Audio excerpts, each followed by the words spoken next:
आलिम कैफ है, दानाए रमूज़े कम है, हाँ मगर इज्ज के असरार से नामहरम है। यानी ये इतना इंटेलिजेंट है, ये ह्यूमन बीइंग्स, आप सब इंक्लूडिंग ऑल ऑफ अस, ज़ाहिर आदम अलैहिस्सलाम की औलाद है, इसका दिमाग इतना ज़बरदस्त है, इतना जीनियस है कि अगर ये काम करने पे आए तो ये मुल्क के मुल्क कॉन्कर कर सकता है। अगर ये अपनी पोटेंशियल, फुल पोटेंशियल, फजूल चीज़ों से निकल के अपने दिमाग को यूज़ कर ले तो पता नहीं कितना बड़ा रिसर्चर बन सकता है। ही नोज ऑल सीक्रेट्स, इसे सीक्रेट्स का पता है, इसे साइकोलॉजी का पता है, सोशोलॉजी का पता है, लेकिन मगर इसके असरार से ना महरम है, बट ह्यूमिलिटी नहीं है, हम्बल नहीं है, शोखा हो जाता है, बहुत जल्दी आपे से बाहर हो जाता है। So the second thing Iqbal की शायरी ने मुझे टीच की is to be humble, always humble. जितना परवाज करते जाओ, जितना बढ़ते जाओ, हम्बल होते जाओ, उतना गिरते जाओ। आइंस्टाइन ने क्या कहा था, एल्बर्ट आइंस्टाइन ने, father of physics, Albert Einstein said the more I know I don't know.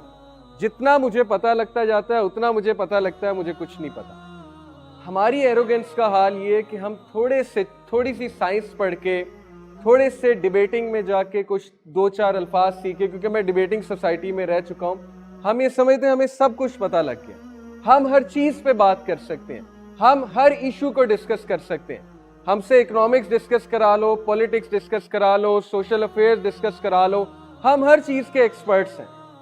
हालांकि सहाबा बहुत सोच के बोलते थे कि मैं जो बोल रहा हूं पता नहीं मैं सही बोल रहा हूं कि नहीं बोल रहा हूं।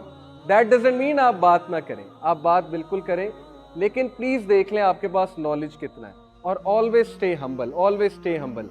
लोग साइंस थोड़ी सी पढ़ के खुदा के वजूद का रद्द करने निकल जाते हैं। लोग कहते हैं कि जी atheism is the way forward, science में प्रूफ नहीं है गॉड का।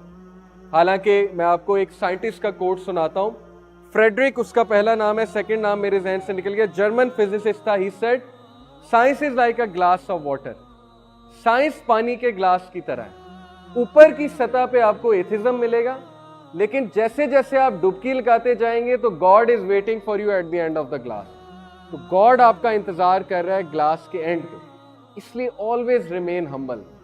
इज्ज जो है इसको अपने जिंदगी में साथ रखें, रिस्पेक्ट दें, दोस्तों को रिस्पेक्ट दें, घर वालों को रिस्पेक्ट दें। कभी ये ना समझे कि मैं बहुत बड़ी चीज बन गया।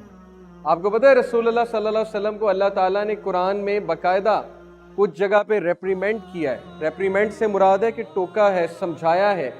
एक इंसिडेंट है जब अब्दुल्ला इब्न मख्तूम रसूलुल्लाह सल्लल्लाहु अलैहि वसल्लम के रिलेटिव ब्लाइंड सहाबी वो अल्लाह के नबी से बात करने आए, तो अल्लाह के नबी की तवज्जो, मतलब ये गैर इरादी तौर पे थी, अल्लाह के नबी की मिस्टेक नहीं थी, लेकिन गैर इरादी तौर पे वो उमरा से बात कर रहे थे, कुरैश के लीडर से बात कर रहे थे। तो जब वो पूछने आए सवाल तो अल्लाह के नबी ने उन्हें इग्नोर कर दिया। हो जाता है, अपना कोई आए तो इग्नोर हो जाता है। तो अल्लाह ने पूरी सूरह नाजिल की, अबसा व तवल्ला अन जाअहुल अअमा वमा युद्रीका लअल्लहु यज़क्का, कि the prophet frowned and turned away. नबी सल्लल्लाहु अलैहि वसल्लम आपने मुंह फेरा, किससे? उस ब्लाइंड ओल्ड मैन से जो आपसे बात करने आया। तो हमें नबी सल्लल्लाहु अलैहि वसल्लम की सीरा से ह्यूमिलिटी मिलती है। जितनी आपकी पोजीशन बढ़ती जाए, हम्बल होते जाएं, आप सक्सेसफुल होंगे। जितना आप एरोगेंट होंगे, प्राइड की तरफ जाएंगे, खुद ही अपने लिए तबाही का घर